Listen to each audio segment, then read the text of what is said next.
আসসালামু আলাইকুম ওয়া রাহমাতুল্লাহি ওয়া বারাকাতুহু।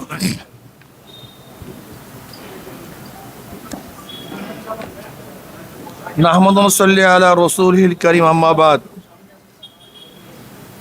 প্রিয় সাংবাদিক বন্ধুগণ, হাজারো ছাত্র জনতার রক্তের বিনিময়ে একটি সফল ছাত্র জনতার গণ অভ্যুত্থানের মধ্যে দিয়ে ইতিহাসের জঘন্যতম ফ্যাসিবাদী স্বৈরা শাসকের পতন পরিবর্তী দেশের বিরাজমান পরিস্থিতি ও বর্তমান অন্তর্বর্তীকালীন সরকারের কার্যক্রম বিষয়ে আয়োজিত আজকের সংবাদ সম্মেলনে উপস্থিত সবাইকে আন্তরিক শুভেচ্ছা ও কৃতজ্ঞতা জানাচ্ছি। প্রিয় সাংবাদিক বন্ধুগণ, শুরুতেই জুলাই বিপ্লব এবং 5ই আগস্টের অভ্যুত্থানে যেসব ছাত্র জনতা জীবন দিয়েছেন, রক্ত দিয়েছেন, পঙ্গু হয়েছেন, আহত হয়েছেন, প্রিয়জন হারিয়েছেন, তাদের সবার প্রতি শ্রদ্ধা, কৃতজ্ঞতা ও সহমর্মিতা জানাচ্ছি। জাতির এই গৌরবান্বিত আন্দোলনে যারা যেভাবে অংশ নিয়েছেন তাদের প্রতিও শ্রদ্ধা ও কৃতজ্ঞতা জানাচ্ছি। শোকহত পরিবারের পরিজনের প্রতি জানাচ্ছি আন্তরিক সমবেদনা। প্রিয় সাংবাদিক বন্ধুগণ, ছাত্র জনতার গণ অভ্যুত্থান পরবর্তী গত 8ই আগস্ট আন্তর্জাতিক খ্যাতিমান ব্যক্তিত্ব নোবেল জয়ী ডক্টর মোহাম্মদ ইউনূসের নেতৃত্বে একটি অন্তর্বর্তীকালীন সরকার গঠিত হয়েছে।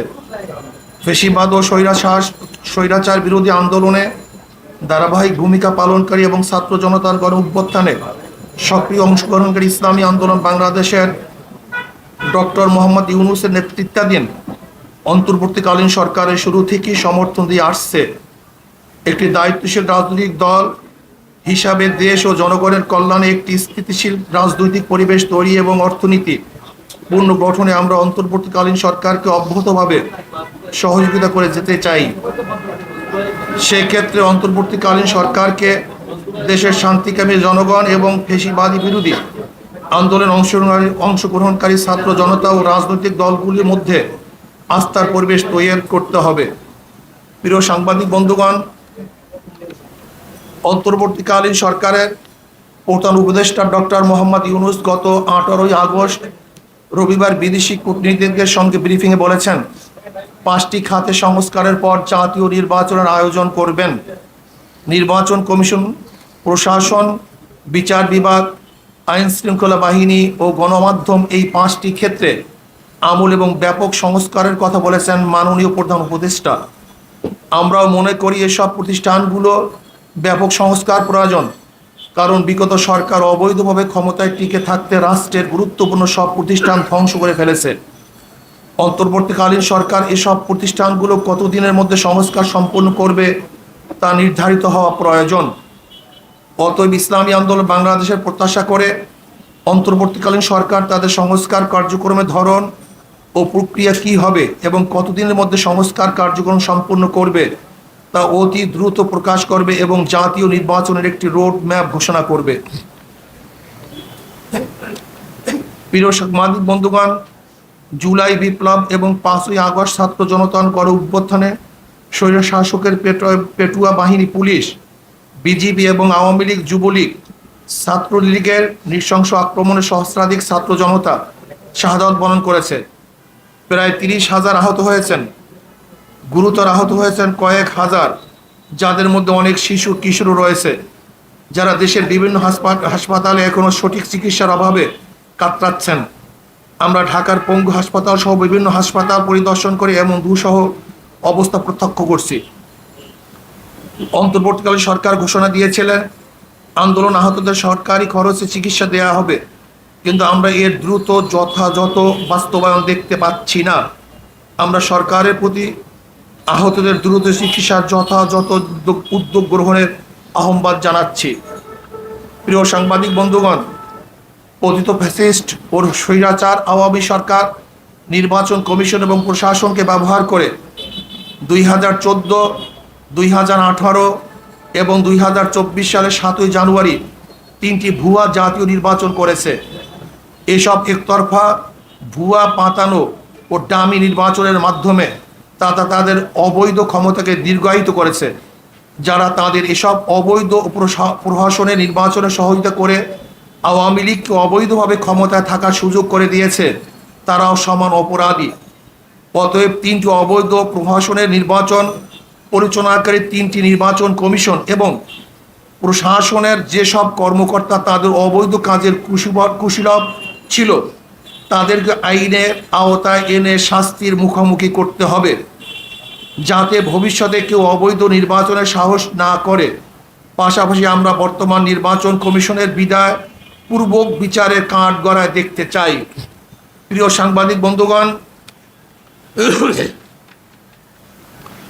দেশের ইতিহাসের সবচেয়ে বর্বর ও নৃশংস আওয়ামী দুঃশাসন উৎখাতের সংগ্রামের সূচনা করেছে আমাদের গর্ব শিক্ষার্থী সমাজ।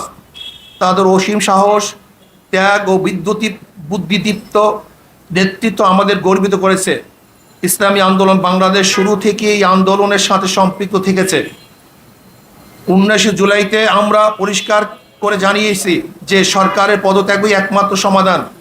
শুরু থেকেই নানা মাত্রায় ও নানা ধরনের ইসলামী আন্দোলনের নেতা কর্মী এই আন্দোলনে অংশ নিয়েছে, সেজন্য আমরা গর্ববোধ করছি। নৃশংস এক জালিমের পতনের মহান বিপ্লবের আমরা ভূমিকা রাখতে পেরেছি। আমাদের অনেক ভাই জীবন দিয়েছেন এবং আহত হয়েছেন। সর্বশেষ প্রাপ্ত তথ্য অনুযায়ী ইসলামী আন্দোলন বাংলাদেশ ও সহযোগী সংগঠনের সারা দেশে মোট শাহাদত বরণ করেছে 18 জন, আহত হয়েছে সহস্রাধিক। এর মধ্যে গুরুতর আহত বিভিন্ন হসপিটালে চিকিৎসাধীন রয়েছেন 150 জনের অধিক। প্রিয় সাংবাদিক বন্ধুগণ, স্বৈরাচার শাসনের অবসান হয়েছে। এখন সময় দেশ গড়ার, এখন সময় সাম্য, মানবিক মর্যাদা ও সামাজিক ন্যায় বিচার ভিত্তিক বাংলাদেশ নির্মাণের। তবে এই সুযোগ সন্ধিক্ষণে আমাদেরকে দেশের শত্রু এবং জনগণের শত্রুদের চিহ্নিত করে জাতির সামনে তাদের মুখ উন্মোচন করতে হবে। গণদুশমন, গণহত্যাকারী, লুটেরা, দুর্নীতিবাজ আর ভোট চোরেরা যাতে আগামীতে পুনর্বাসিত হতে না পারে তা নিশ্চিত করতে হবে। সে লক্ষ্যে গ্রহণযোগ্য তদন্ত কমিশন ও স্বতন্ত্র ট্রাইব্যুনাল গঠন করে জুলাই গণহত্যাকাণ্ডের বিচার করতে হবে। একই সাথে গত 16 বছরে সংগঠিত সকল রাজনৈতিক ও প্রশাসনিক হত্যাযজ্ঞ, গণহত্যা, গুম ও মানবাধিকার লঙ্ঘনের বিচার করতে হবে। এক্ষেত্রে যে সকল ব্যক্তি বা সংগঠন দোষী সাব্যস্ত হবে তাদেরকে রাজনীতি ও নির্বাচন থেকে স্থায়ীভাবে নিষিদ্ধ করতে হবে। 2. তদন্ত সাপেক্ষে বিগত বছর সকল দুর্নীতিবাজ ও বিদেশি অর্থ পাচারকারীদের সকল সম্পত্তি ক্রোক করে রাষ্ট্রীয় কোষাগারে জমা করতে হবে এবং বিদেশে পাচারকৃত টাকা ফেরত আনবার উদ্যোগ গ্রহণ করতে হবে। নাম্বার 3, আইন শৃঙ্খলা বাহিনী, প্রশাসন, বিচার বিভাগ সহ প্রজাতন্ত্রের যে সকল কর্মচারী আইন, সংবিধান, শপথ লঙ্ঘন করে অপেশাদার আচরণ করেছে তাদেরকে বিচারের মুখোমুখি করতে হবে। দেশের সংখ্যাগরিষ্ঠ ধর্মীয় জনগোষ্ঠীর চিন্তা চেতনা ও অনুভূতির বিরুদ্ধে কোনো সিদ্ধান্ত নেওয়া যাবে না। নির্বাচন কমিশনকে পুনর্গঠন করতে হবে এবং অবাধ, সুষ্ঠু, গ্রহণযোগ্য ও অংশগ্রহণমূলক নির্বাচনের জন্য সংখ্যাধিক নির্বাচন PR পদ্ধতি চালু করতে হবে।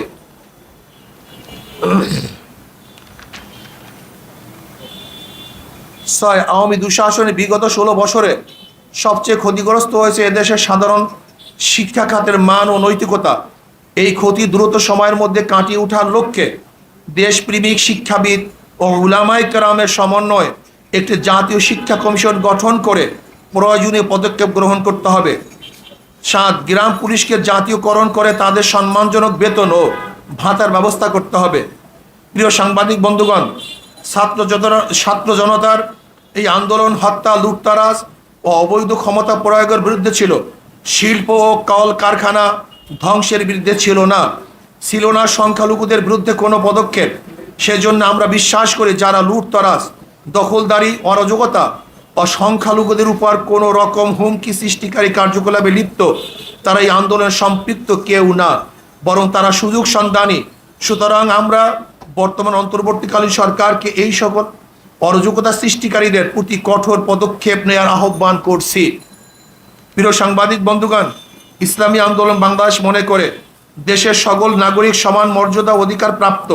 ধর্মের কারণে কাউকে আঘাত করা বা কাউকে প্রতিপক্ষ বানানোকে ইসলাম ও রাষ্ট্রীয় আইনও সমর্থন করে না। আমাদের আন্দোলনের চেতনা ও সমর্থন করে না।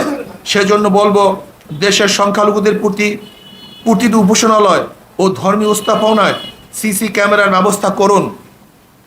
উপরোক্ত লক্ষ্য বাস্তবায়নের জনমত গড়ে তুলতে আমাদের কর্মসূচি ২১ থেকে ৩১ আগস্ট ২০২৪ দেশের সকল জেলা মহানগরে তৃণমূল দায়িত্বশীল সম্মেলন।